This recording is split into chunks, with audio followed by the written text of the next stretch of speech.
Bismillah, alhamdulillah, wa salatu wa salam ala rasulillah, amma ba'd.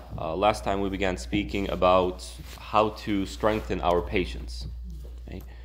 It's easy to say, I'm going to be patient. It's easy to say, yes, I'm a patient person, but when push comes to shove, it's not always that easy. Right? So we don't want lip service, we don't want talk. We're not interested in that. We want substance. Right? And so we began with a bunch of ways of doing that, and we'll continue to do that. Now, here in particular, Ibn al-Qayyim rahmatullah alayh is talking about how to be patient in the face of sins. Okay? And in a little bit, he'll start talking about how to be patient in the face of a test. So there are differences here, right? But we're still on how to be patient in the face of a sin. And now he's telling us you have to consider the following. Okay? Part of being patient against a sin and overcoming that sin is by realizing the consequences of that sin. Right? We as human beings, we understand our choices have consequences. Success is not about how smart you are. It's not about how savvy you are. It's not about how clever you are. It's not about the resources you have. It's all about the decisions you make. If you make good decisions, you're going to be fine. You're going to succeed. You're going to do well. You're going to thrive. But if you make poor decisions, you can have the most powerful civilization behind you. It's going to fall apart. Right? And we're seeing this in real time. We're seeing this right in front of our eyes. 20 years ago, and I say this a lot, 20 years ago, if you were to tell anybody on the face of this earth, America is at risk, they'd laugh. It would be laughable. And now it's a real question. I don't know what's going to happen in the future. Maybe this is just a phase. I don't know, right? But the idea is, look at how it changes. Well, where did it all start? The wrong decision to go into Iraq, the wrong decision to go into Afghanistan, and what that caused, and just a snowball effect. Right? So it's wrong decisions that weaken us, even if we have all the resources and all the strength, and it is good decisions that strengthen us, even if we have no resources. Right? So he's giving us considerations in this regard, and he says one of the things to consider as the consequences of, or one of the consequences of sins is that nuqsan al-rizq. It reduces our provisions. And remember, rizq in this Arabic meaning of the term, is more than just money.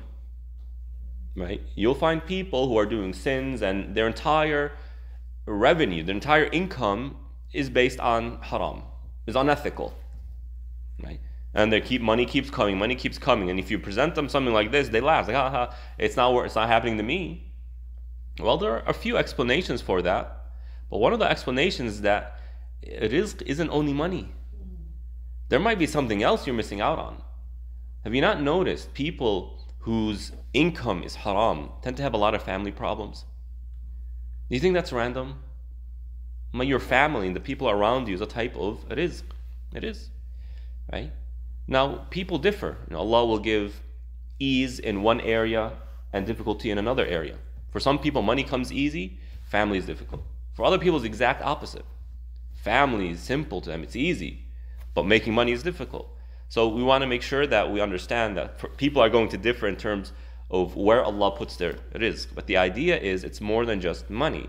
And so if a person does a sin and they don't see their money being reduced, it could be happening somewhere else. You're just not paying attention. So one of the consequences of sins is that it reduces rizq. Right? And Allah will restrict something from reaching a person as a result of the sin. It might not be you losing what you have, but rather what was coming to you is held back. Now, of course, with repentance, with asking Allah for forgiveness, that is uplifted and it will come to you, or something similar. But the idea is, when we consider what's at stake for doing sins, any rational individual will start saying, man, it's not worth it. It's simply not worth me enjoying myself for 20 minutes, 30 minutes, let's say a day. and then as a result, I have to bear the stress of a difficulty for the next 2 weeks. It just doesn't make any sense, right? So that's something else to consider. Another factor to consider is ضياع عز الأشياء عليه وأنفسها وأغلاها وهو الوقت. You lose time. You lose time. One individual who's, I think, in real estate, but a lot of his clients are billionaires and multimillionaires, right? He has a video. It's a really interesting video. It said six habits of the highly wealthy people that he has seen with his own 2 eyes. In our times today, everybody opens up a TikTok, they're driving a car.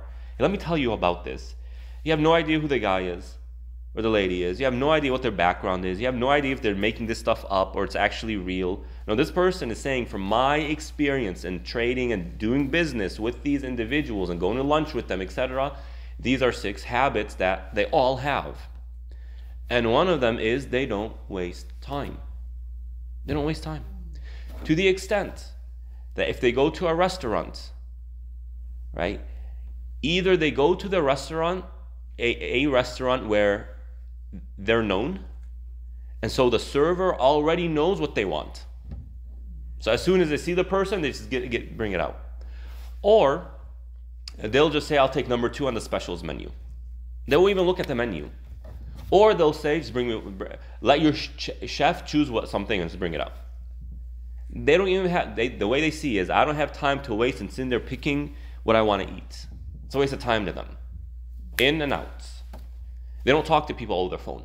They do messages because it's a lot quicker. Right? Now, you'll find some extremes from the Islamic paradigm. No, we want human relationships. Right? It's not all about money. But the idea is we have this belief that time is the most valuable thing you have. Because it is the one thing that if it passes you, you can never replace it. Ever. Ever. Right? Once it's gone, it's gone. That's it. Period. So, by preoccupying your time with a sin, you're missing out. And it's layers, by the way. First of all, you lose that time. That time is gone. Not only that, if you want to atone for what you did, you have to take more time up. So if somebody spends 5 minutes doing a sin, it's not just 5 minutes they lost. Now they lose another 5 minutes of asking Allah for forgiveness to make up for that sin, to be back to where they were before the sin. You see? So it's a double effect. And so to the believer, I'm missing out on time. Time is the one thing on the Day of Judgment where we will look at and say, either I took advantage of it or I didn't. Right? And time is the one thing that passes us by so quickly, and you say, well, where did the days go? So that's something to consider. Another thing to consider, طَمَعُ عَدُوِّهِ فِيهِ وَظَفَرُهُ بِهِ is you have an enemy. Iblis. Satan. He is waiting for you to mess up. And this is real, that our comfortable society tends to ignore. Right? People say, why don't we just all get along, remove borders, we're just all friends, get to know each other. Yeah, that sounds nice. But do you not realize there are people out there who are waiting by the second for you to do a mistake so that they destroy you? Do you realize that these people exist? Islam does. Constantly. Right? As Allah subhanahu wa ta'ala says, إِن يَثْقَفُوكُمْ يَكُونُوا لَكُمْ أَعْدَاءً. Allah tells you, see your family member, your tribes that you care a lot about, you still have an emotional connection to them. If they have the opportunity, they will step on you. That's just the reality. So it's nice to have this idea where, and there's nothing wrong with trying to work towards that, but don't be naive. There is another side to this. And even if that's not within humanity, you have Satan, who's a sworn enemy, who will do anything and everything in his capacity to destroy you. That is literally his sworn goal. In front of Allah, he said this. So, by doing a sin, you are opening a door of vulnerability for him to attack. This is how it works. And not to get into too much detail, as one, and I think I've told this to you before, as one witch, a lady who does magic and black magic and whatnot, she was asked on an interview. On an interview, this is in the media, right? You've seen it before. She was asked, "Who are the most? Is there anybody who you find difficulty doing magic to?" And she said, "The Muslims." The Muslims, why? Just because they're in a constant state of connection with God. She didn't say God, they use the magician's term for God or whatever. And she said, it's like they have a dome around them that protects them from this stuff. What's interesting, Ibn Qayyim rahmatullah describes it the same way. 700 years ago, he described it the same way. That the Muslims, the believers, have a dome around them. But that dome can get cracks in it. What causes those cracks? Sins. That dome can be thick or thin. What thickens it? The remembrance of Allah subhanahu wa ta'ala. So the idea is when we sin, it creates a crack in that dome. And from there, the shaitan enters. This is how it works. So if you realize you have an enemy who wants to pounce on you, who's waiting like a predator, like a tiger waits for an animal to walk by just to attack, right? Then we're on guard. This is real stuff. So consider this before doing a sin. Another consideration, الطبع والرين على قلبه. Sins harden the heart. Hardens the heart. We live in an era where everybody feels sick. I'm not talking about physically sick. They feel mentally sick. They feel bored. They feel unsatisfied. They feel like they're not able to appease something inside. So whatever they do, however much they do, it's never satisfactory. Right? And so what do they try to do? They try to do more of the very thing that's causing that. They just don't know it's the cause. Too much of the world. They feed their bodies. They feed their minds. But where that feeling is coming from is the soul. It's the soul. And in the Western world, as we obviously know, there's no consideration for the soul. It's meaningless. It's irrelevant to the conversation. If you go to a therapist and I've heard this from people. They go to a therapist, they have depression, they're suffering, or they have some challenges, right? And the therapist will recommend stop praying. Why? Because it's adding more pressure to you. No. That prayer is feeding the soul. But you don't consider the soul, it's irrelevant to you. So when Ibn Qayyim rahmatullah alayhi says that sins harden the heart, it means it is feeding poison to your soul. You feel with your soul. You do. So doing sins is detrimental to the human being. And Ibn Qayyim rahmatullah and others explain, and this is in the hadith, that a sin will be presented to a person. Right? They'll find themselves facing a sin. And they have a decision to make, a choice. Either do it or don't do it. If they don't do it, it strengthens the soul.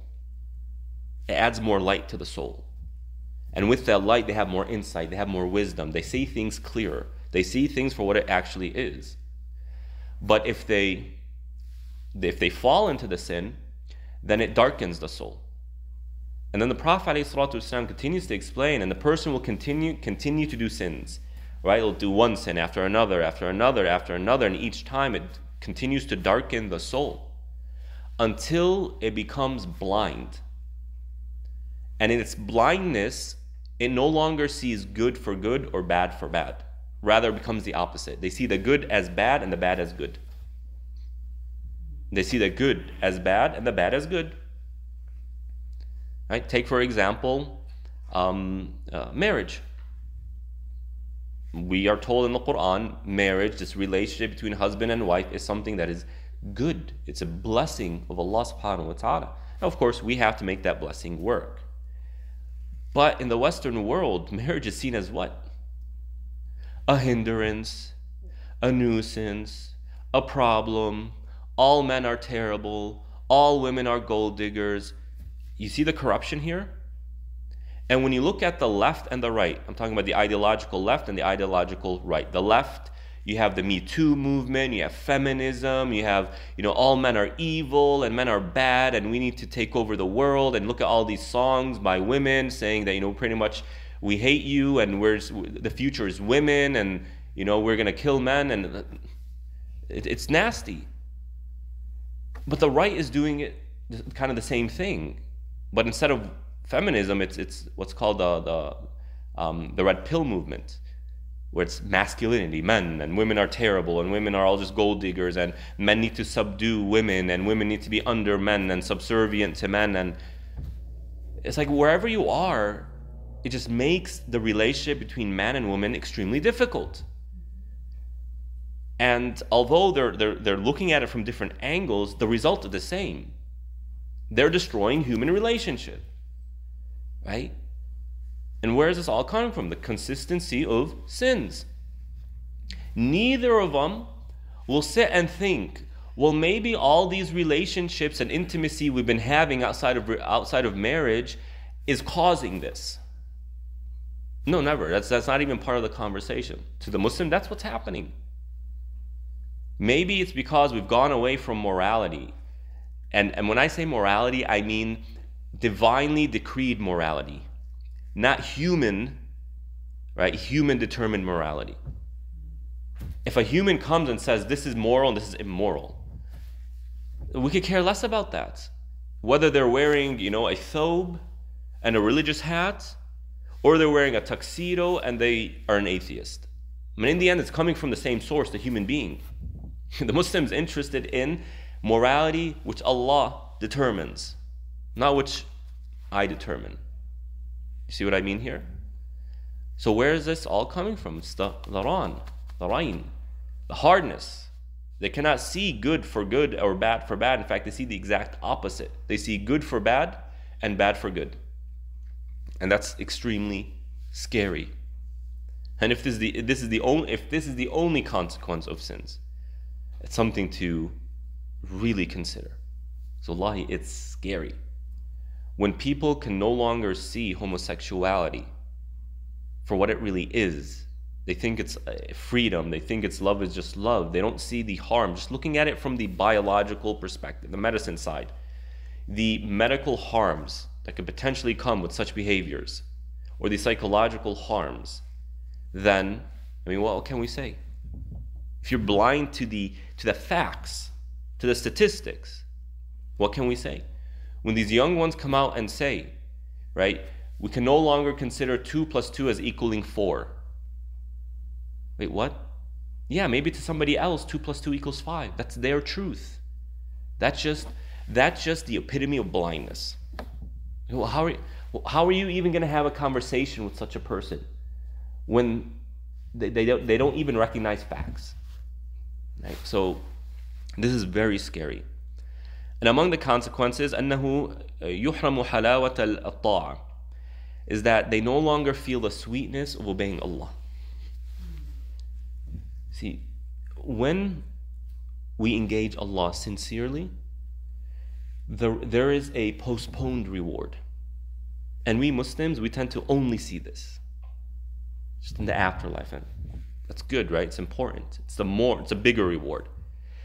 But every single good deed that is pleasing to Allah and done for the sake of Allah has an immediate reward.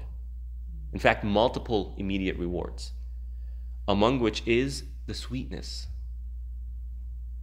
You know how when you go to Taraweeh and you go home, you feel a type of, I'm happy I did that. I'm glad that I did that.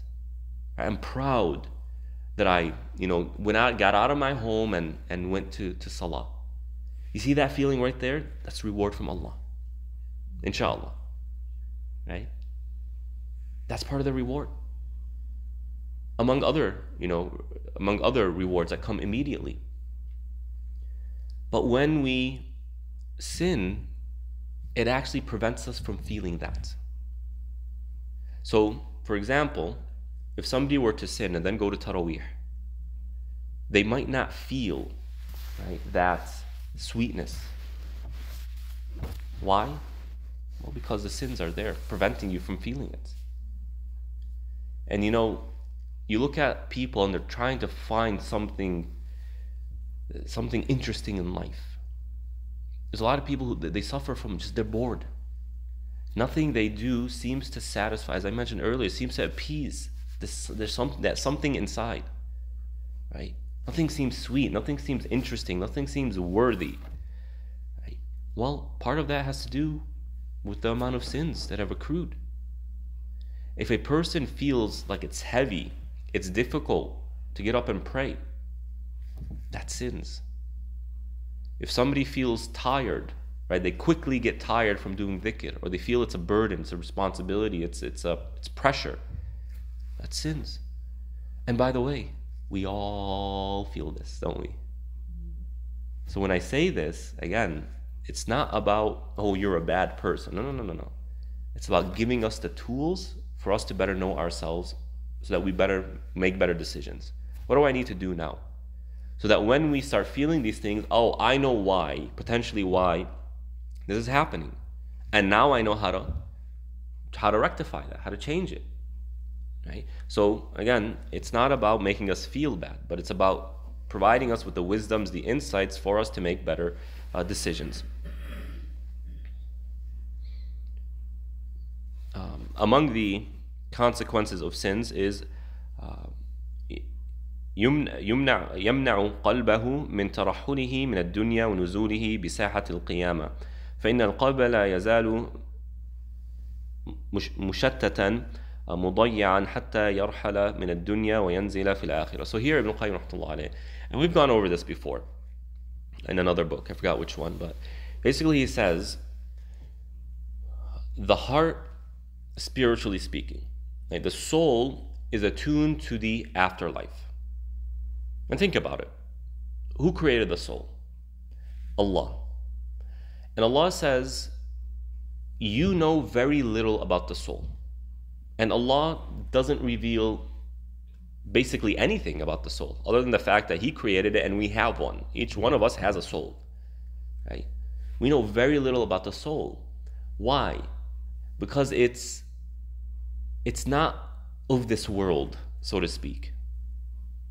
So how can we know that which goes beyond the physical? It's beyond our comprehension, to put it differently. That being the case, the soul feels at home where? Where's the true home of the soul? The afterlife.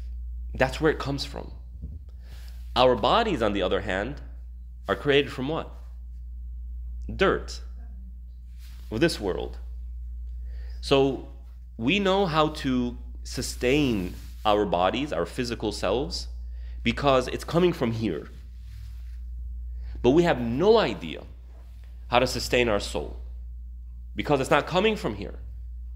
This is why we need Allah to tell us. This is how you do it. You pray 5 times a day, you give your zakah, you fast Ramadan, you do Hajj, you do dhikr, among other things. See what I mean here?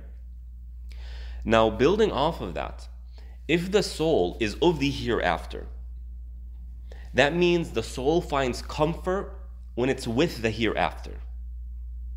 And this is why the soul feels comfort when you worship Allah, you do the things that improve your afterworldly life. أَلَا بِذِكْرِ اللَّهِ تَطْمَئِنُّ الْقُلُوبِ. In the remembrance of Allah, your heart finds rest. Because it's taking you back to your origins, at least in terms of the soul. Now, sins are all about what? Sins are about this world. And for a Muslim, when they make the conscious decision to sin, they are inferring for that moment, for that second, that this world is more important to them than the afterlife. That this world is superior to them than the afterlife. I'm just saying for that moment. I'm not saying overall. It's for that moment. And so as a result of the sin, the soul feels uncomfortable. It breaks the soul. It divides it. Right? You take the soul and you bring it to where it doesn't want to be. So what ends up happening, it breaks the soul, and hence the feeling I just don't feel right. The body feels fine. The body enjoys it because it's of this world. Now, long term, the body is going to have, some things to deal with that are negative to it. But in the moment, but for the believer, even in the moment of sinning, they don't feel comfortable. It's not right. No, there's something off here. So for the believer, even while they're doing the sin, there's a type of cognitive dissonance. Meaning they're doing something, but their heart is somewhere else. It's like, no, I don't want to be doing this. Please stop, please stop, please stop. Hence the hadith, the Prophet ﷺ says, a believer, when they steal, they're not stealing as a believer. It's like as though it's saying that their iman leaves them for a second. Why? Because no, this isn't what I do. It's lost for a minute because they're in an environment where the soul isn't meant to be there. So it's pretty serious stuff that we often just ignore. And among the consequences of sinning is إعراض الله وملائكته وعباده عنه, is that Allah and the angels and the righteous servants of Allah turn away from that person. How so? Well, this goes back to the hadith that's well known, that if Allah loves somebody, He calls Jibreel and says, "Oh Jibreel, I love so-and-so, so love that person." So Jibreel loves that person, and then Jibreel calls out to the heavens, "Allah loves so-and-so." And so this just keeps trickling down until it reaches the hearts of humanity, and people will they'll be accepting of that person. And the opposite holds true as well. If Allah subhanahu wa ta'ala dislikes somebody, He announces it to Jibreel, and Jibreel announces it to the heavens, and that keeps trickling down until people develop a type of disapproval of that person.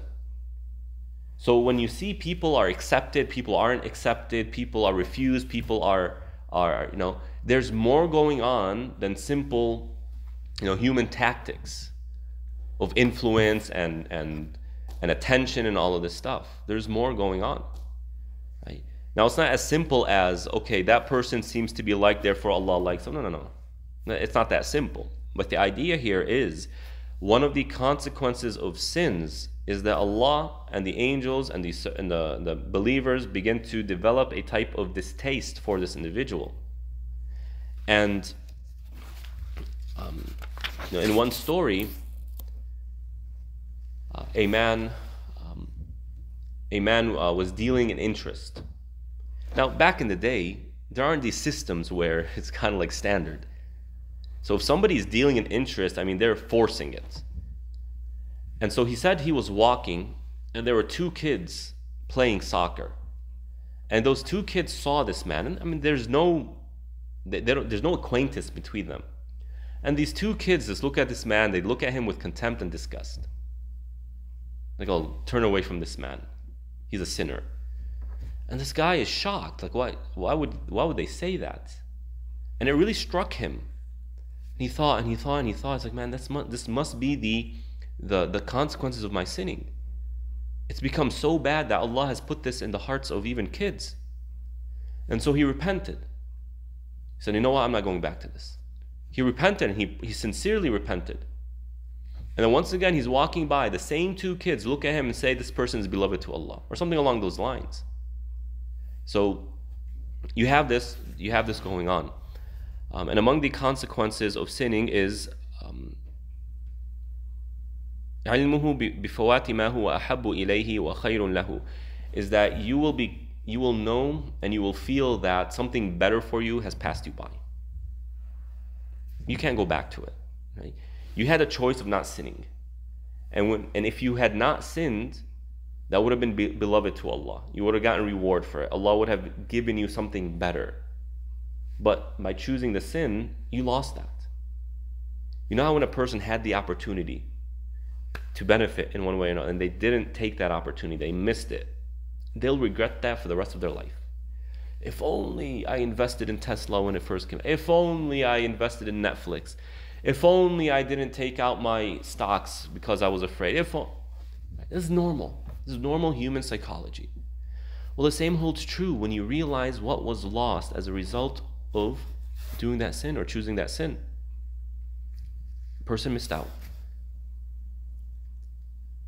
And among the consequences, علمه بأن أعماله هي زاده ووسيلته إلى دار إقامته فإن تزود من معصية الله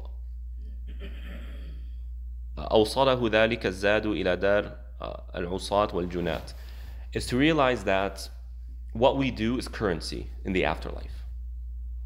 All the decisions we make. If you do a good deed, you're getting meaningful currency. It takes you closer to paradise. If a person does bad deeds, it's a harmful currency. It's taking them closer to the hellfire. And if somebody does something that is permissible, there is no currency. I mean, it's meaningless currency. So when we think about all the sins that we've done, don't just see it as, oh, I did haram. No. There's more going on. Every single sin that was done is a step closer to the hellfire. So you're either moving closer to paradise or you're moving closer to the hellfire. All of this is based on what? The deeds. So one of the consequences of sinning is that it's taking you backwards. Nobody wants to go backwards. Nobody does. Right? It makes us feel defeated. And among the consequences of sinning, علمه بأن أعمال البر تنهض بالعبد وتقوم به وتصعد إلى الله به فبحسب قوة تعلقه بها يكون صعوده مع صعودها وأعمال الفجور تهوي به. So this is pretty similar to the previous point, and that is you're also going up or down. So if you imagine in the afterlife, you're going closer to paradise or you're going further away from hellfire. In this world, you're either getting closer to Allah or you're getting closer to the devils. So the same idea here. Good deeds bring us closer to Allah. And if Allah is the source of beauty, right, He is the source of beauty. No beauty exists except that it is sourced in Allah's beauty. And if Allah, just for the sake of our imagination, if getting closer to Allah, I mean going up to Allah subhanahu wa ta'ala, means you're getting closer to Him, then you are getting closer to the source of beauty. This is why the higher you go in paradise, the more beautiful it is. Because you're closer to the source. And the most beautiful created entity is Allah's throne. Because it is, for the sake of imagination, physically speaking, the closest to Allah subhanahu wa ta'ala. Of course, Allah is outside of space and time, which is for the sake of, imagination here. Okay, so you see what I mean here? The closer you get to Allah, the more beautiful it is. Well, in this life, if my good deeds bring me closer to Allah, then what's going to happen to my life? It's going to become more beautiful. Okay? And beauty, by the way, is not about what you have or who's around you. Just to be clear here. This is one of the big mistakes of the West. It's all about the imagery. No, it's not about the imagery. A lot of it has to do with the feelings. Right? What's going on in your hearts. So good deeds bring you closer to Allah, thus bringing you closer to the source of beauty, and then it's beautifying your life. Sins cause you to descend, causes you to become more distant from Allah, thus more distant from the source of beauty, and thus life becomes uglier as a result of that. I mean, don't you find it absolutely amazing how much people complain in places of luxury and convenience, as though they're living the worst life? Yet you'll find people living in homes that have cracked ceilings, and they don't complain as much. So there's more going on than simple imagery and images and outward externalities. Among the consequences of sins is خروجه من حصن الله الذي لا ضيعة على من دخله, is that it weakens that fortress around us. So Allah subhanahu wa ta'ala, He is Al-Hafiz, Al-Hafiz. Allah protects. And He protects for a reason. Right? It's not just free, He doesn't just protect anybody. Of course, He does what He pleases, subhanahu. But we can earn that protection by doing good deeds, doing that which pleases Allah subhanahu wa ta'ala. And you feel safe. But sins weakens that fortress, or can even cause a person to exit it entirely. And as the analogy goes, what's outside of the fortress are all the devils, waiting for a crack in the fortress, waiting for a window of opportunity to enter that fortress. So if a person exits a fortress, they're in no man's land, right? They're in hostile territory to be ripped apart. Well, what causes them to exit that fortress? Well, sins. So to be conscious of that. Among the consequences of sins, أنه بالمعصية قد تعرض لمحق بركته في كل شيء. Sins remove blessings. Right? It's not about how much. It's not about how little. It's not about the quantity or the quality. It's about the barakah. It really is. And barakah comes with obedience to Allah.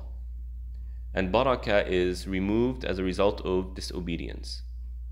You can go to a land, right, and you just feel there is no barakah here. There's no blessings. There's no fruits for hard work. And a lot of that has to do with injustice. But if you'll always go back to sins and sinful behaviors. It removes barakah. And just look around you. I'm sure you know somebody who has a lot. You feel like they have nothing. You feel like they're always missing something. They look to people with a lot less than them and say, man, I wish I had that. I wish I had that calmness. There's a lot of these people outdoors and they're just living a very casual life. Right? They'll just record farmers farming. And we in the city say, oh man, if only I lived that life. Right? We're all guilty of this. But I promise you, those same people saying, oh, if only I could go to the city where there's a lot more convenience. Right? Don't you feel when we think this way, there's a sense of there's little barakah? Because there's no contentment. We can't maximize what we have because we just don't realize what we have. Anyway. So looking at all these consequences of sins, you can see how many consequences there are. And this is only scratching the surface. We will always fall into sin. Let's just be real here, right? We are bound sooner or later to slip and fall into sin. So the believer, yes, they have a responsibility to minimize and to reduce the amount of sins that they do, right? We have this responsibility. But at the same time, we're going to make mistakes.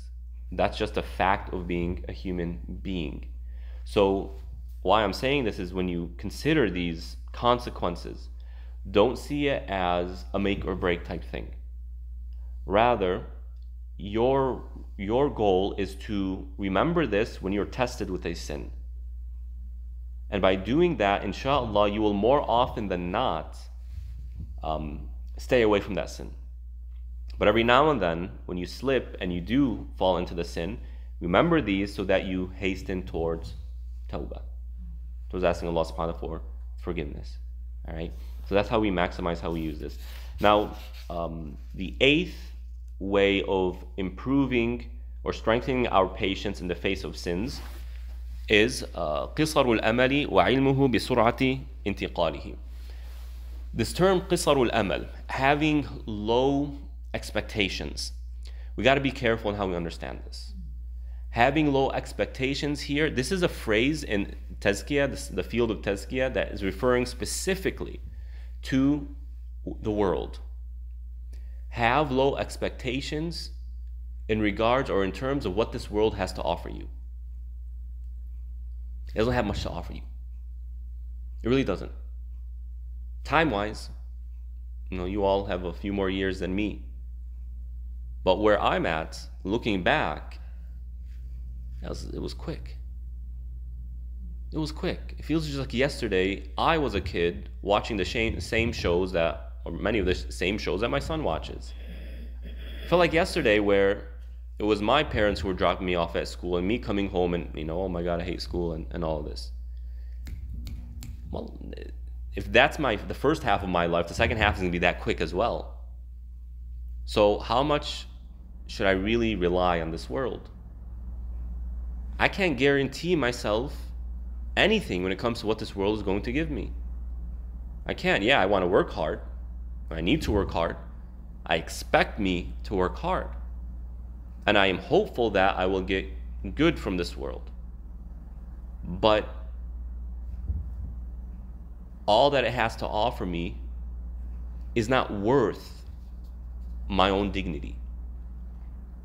If you look at any human being, right, Allah says every single human being was created with dignity.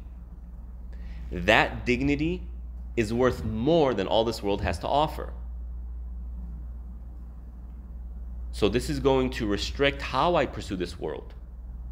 Not whether I pursue it or not, but how do I pursue it? I'm going to pursue it in a way that retains and preserves and maintains my dignity. I'm not going to sell my soul for money, as many people do. They will usurp grievances of people to make money. I mean, do you realize there are people out there whose livelihood, not just a livelihood, their millions come from the grievances of others? Just take the defense, right? The weapons industry.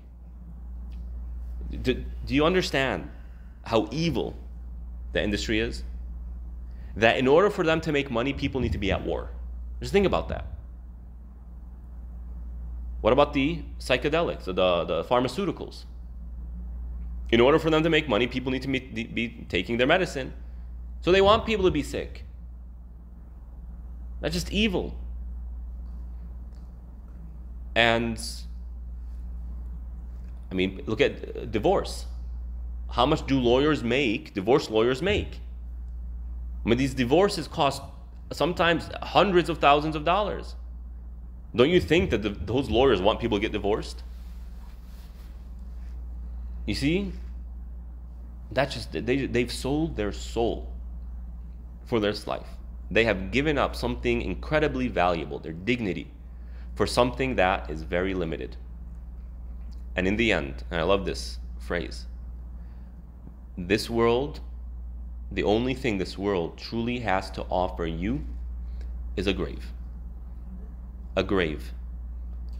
Everybody is left with the same exact thing. A grave.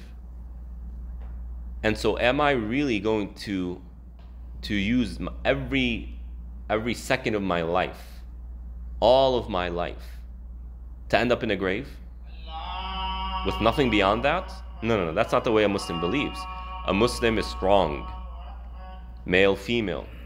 They have ambition, they have vision, they have goals, they pursue it, relentlessly pursue it. Of course, ethically, but with force, as the Prophet ﷺ tells us. احرص على ما ينفعك.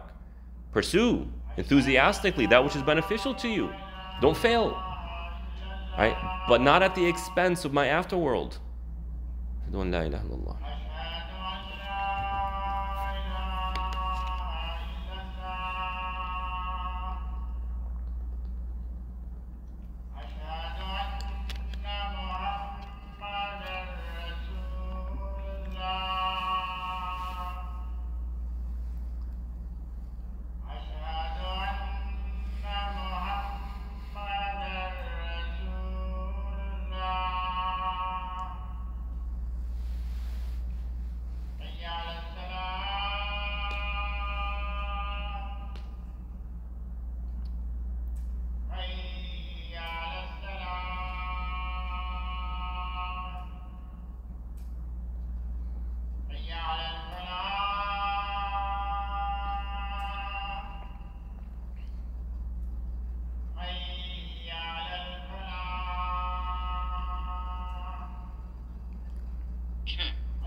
So to conclude, we still have two more methods of improving our patience in the face of sins. But to conclude, the Prophet ﷺ says, be in this world as a stranger or a passerby.